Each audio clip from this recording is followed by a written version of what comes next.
नमस्कार, राधे राधे, जय श्री कृष्णा। मेरे चैनल वृंदे राखी पर आपका स्वागत है। आज मैं आपको इस वीडियो में पौष मास के कृष्ण पक्ष की जो सफला एकादशी है उसका जो महात्म्य है, जो कथा है वह सुनाऊंगी। तो इसी प्रकार सभी एकादशी व्रतों की कथा, हर महीने की जो एकादशी है दोनों पक्षों की, उसकी वीडियो आपको मेरे चैनल पर एक अलग प्लेलिस्ट में मिल जाएगी, तो वह आप जाकर देख सकते हैं। तो आइए कथा प्रारंभ करते हैं। युधिष्ठिर जी ने पूछा, स्वामीन, पौष मास में कृष्ण पक्ष में जो एकादशी होती है उसका क्या नाम है, उसकी क्या विधि है तथा उसमें किस देवता की पूजा की जाती है, यह बताइए। भगवान श्री कृष्ण ने कहा, राजेंद्र, बतलाता हूँ, सुनो। बड़े बड़े दक्षिणा देने वाले यज्ञों से भी मुझे उतना संतोष नहीं होता है जितना एकादशी व्रतों के अनुष्ठान से होता है। इसलिए सर्वथा प्रयत्न करके एकादशी का व्रत करना चाहिए। पौष मास के कृष्ण पक्ष में सफला नाम की एकादशी होती है। उस दिन पूर्वोक्त विधि से ही विधि पूर्वक भगवान नारायण की पूजा करनी चाहिए। एकादशी कल्याण करने वाली है, अतः इसका अवश्य ही व्रत करना चाहिए। जैसे नागों में शेषनाग, पक्षियों में गरुड़, देवताओं में श्री विष्णु तथा मनुष्यों में ब्राह्मण श्रेष्ठ हैं, उसी प्रकार संपूर्ण व्रतों में एकादशी तिथि का व्रत श्रेष्ठ है। राजन, सफला एकादशी को नाम मंत्रों के उच्चारण करके फलों के द्वारा श्री हरि का पूजन करना चाहिए। नारियल के फल, सुपारी, बिजौरा, नींबू, जमीरा, अनार, सुंदर सुंदर आंवले, लौंग, बेर तथा विशेषतः आम के फलों से देवेश्वर श्री हरि की पूजा करनी चाहिए। इस प्रकार धूप दीप से भी भगवान की अर्चना करें। सफला एकादशी को विशेष रूप से दीपदान करने का विधान है। रात को वैष्णव पुरुषों के साथ जागरण करना चाहिए। जागरण करने वाले को जिस फल की प्राप्ति होती है वह हजारों वर्ष तपस्या करने वाले भी नहीं पा सकते। नृपश्रेष्ठ, अब सफला एकादशी की शुभ कारिणी कथा सुनो। चंपावती नाम से विख्यात एक पुरी है जो कभी राजा महिष्मत की राजधानी थी। राजा महिष्मत के 5 पुत्र थे। उनके जो श्रेष्ठ था वह सदा ही पाप कर्मों में लगा रहता था, पर स्त्रीगामी और वेश्यासक्त था। उसने पिता के धन को पाप कर्मों में ही खर्च किया। वह सदा दुराचार परायण तथा ब्राह्मणों का निंदक था। वैष्णवों और देवताओं की भी निंदा किया करता था। अपने पुत्र को ऐसा पापाचारी देखकर राजा महिष्मत ने राजकुमारों में उसका नाम लुम्भक रख दिया। फिर पिता और भाइयों ने मिलकर उसे राज्य से बाहर निकाल दिया। लुम्भक उस नगर में निकलकर गहन वन में चला गया। वहीं रहकर उस पापी ने प्रायः समूचे नगर का धन लूट लिया।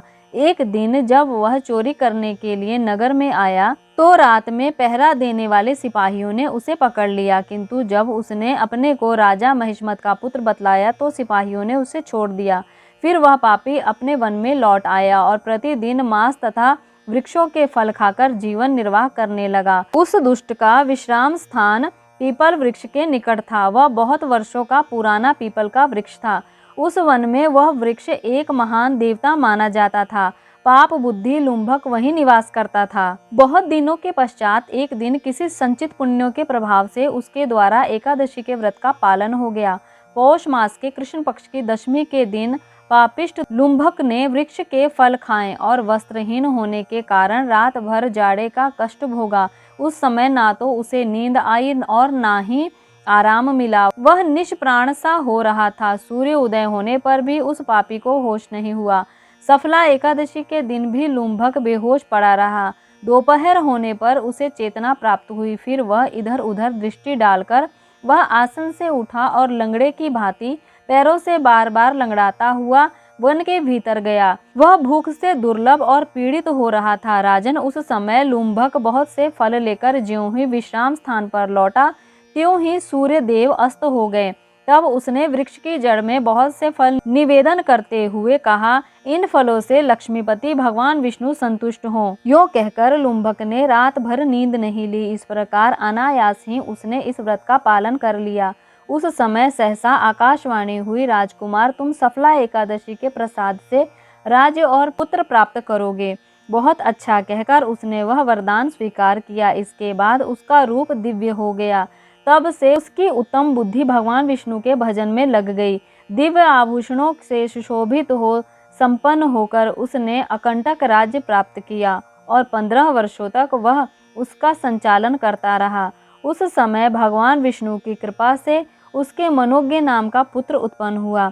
जब वह बड़ा हुआ तब लुम्बक ने तुरंत ही राज्य की ममता को छोड़कर अपने पुत्र को सौंप दिया और वह भगवान श्री कृष्ण के समीप चला गया, जहाँ जाकर मनुष्य कभी शोक में नहीं पड़ता। राजन, इस प्रकार जो सफला एकादशी का उत्तम व्रत करता है वह इस लोक में सुख भोग कर मरने के पश्चात मोक्ष को प्राप्त होता है। संसार में वे मनुष्य धन्य हैं जो सफला एकादशी के व्रत में लगे रहते हैं, उनका जन्म सफल है। महाराज, इसकी महिमा को पढ़ने और सुनने तथा उसके अनुसार आचरण करने से मनुष्य राजसु यज्ञ का फल प्राप्त करता है। तो ये थी सफला एकादशी जो पौष मास के कृष्ण पक्ष में पड़ती है। तो ये थी उसकी कथा, उसका महात्म्य। इसी प्रकार सभी एकादशी व्रतों की कथा आपको मेरे चैनल पर एक अलग प्लेलिस्ट में मिल जाएगी, आप जाकर सुन सकते हैं। तो अपनी प्रतिक्रिया राय देने के लिए कमेंट जरूर करिएगा या कमेंट बॉक्स में राधे राधे या जय श्री कृष्णा जरूर लिखा कीजिए। तब तक के लिए नमस्कार।